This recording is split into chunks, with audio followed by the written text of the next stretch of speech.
Olive never meant to let her heart wander. She told herself she was disciplined, grounded, a young Christian woman with her eyes fixed forward, her hands busy with purpose. Feelings can wait, she believed, purpose first. Then James happened. He didn't arrive dramatically, he didn't chase attention. He simply existed, steady, gentle, prayerful, the kind of man whose calm felt like safety, the kind who served quietly and played the drums with a confidence that never begged to be seen. Olive never noticed the exact moment her heart slipped. It didn't announce itself, it crept. But she remembered the moment it settled. "Olive," James said after service, smiling. "Great job handling the teens today." That was all. No confession, no flirtation, no promise, just affirmation. And yet something inside her leaned forward and didn't know how to sit back. From that day on, her emotions began outrunning reality. She thought about James more than she prayed, replayed his smiles like sacred moments. Every conversation felt weighted with meaning. Every silence felt like rejection. When he laughed with someone else, her chest tightened. When he didn't reply quickly, her peace evaporated. James never said he liked her. But Olive didn't need words. Her imagination supplied them generously. Slowly, so slowly she didn't notice, her spiritual balance tilted. Her prayers softened into negotiations. "Lord, if James is the one." But what she meant was, "Please let him be." Her desires began shaping her discernment.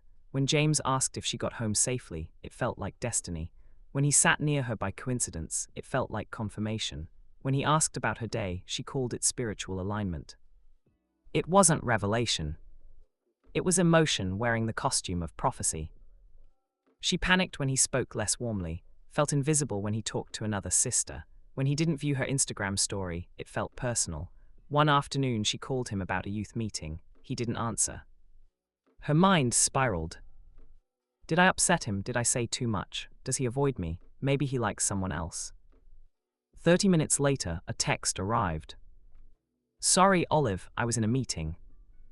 Simple explanation, but her heart had already written a tragedy. Her Bible lay open unread, her worship was distracted, her confidence thinned.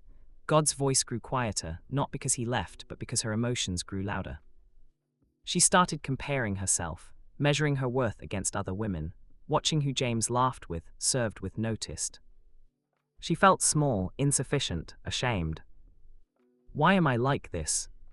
Is liking someone a sin? But the problem was never the crush. It was the weight she placed on it. James had quietly taken a seat in her heart that belonged only to God. The moment everything broke came without warning. A sunny Sunday afternoon, laughter in the hallway, two sisters talking excitedly. "Did you hear? James proposed to Blessing yesterday." The words landed like a blow. Blessing, the choir leader, confident, radiant, always smiling like she belonged everywhere. Olive's chest tightened, her legs weakened. She turned away before anyone noticed. That night she cried until her pillow was heavy with tears, not because James chose someone else, but because she realized she had been grieving a relationship that never existed. She avoided prayer, avoided scripture. When she finally opened her Bible, the words felt distant. "Lord," she whispered through tears, "why did this hurt so much?" The truth answered her before heaven did. The feelings were hers, not God's leading. Exhausted, she fell asleep on the floor. And then she stood in light. An endless space, silent, radiant, a throne appeared, glorious, overwhelming. Her name was spoken. Olive. She trembled as Jesus looked at her, eyes full of love, but unclouded by indulgence. "My daughter," he said gently, "you are wounded because of expectations you built without me." Scenes appeared around her, late nights staring at James' photo, imagining futures, drifting during Bible study, comparing herself to Blessing, whispering why her. She covered her face. "I didn't mean to idolize him."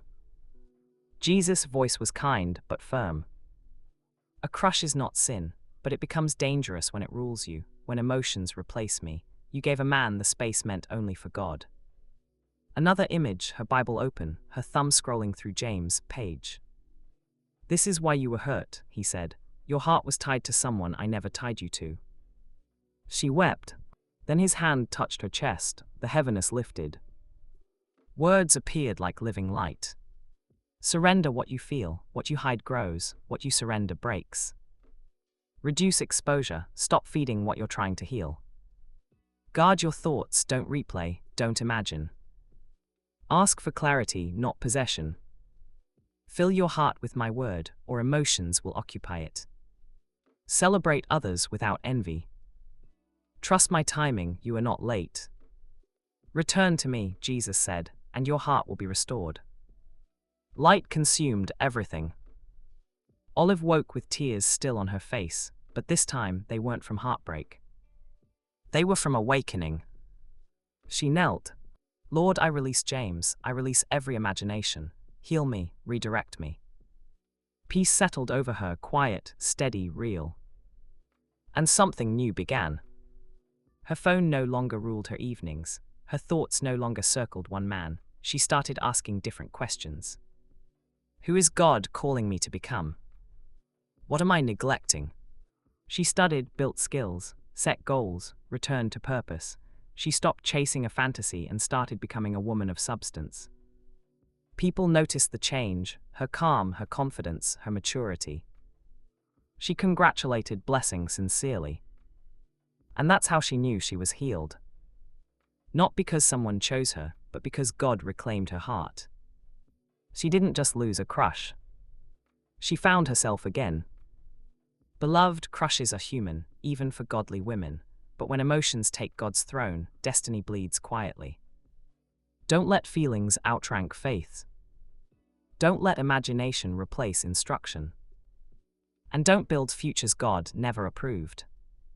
When God sits firmly on the throne of your heart, everything else will align in His time.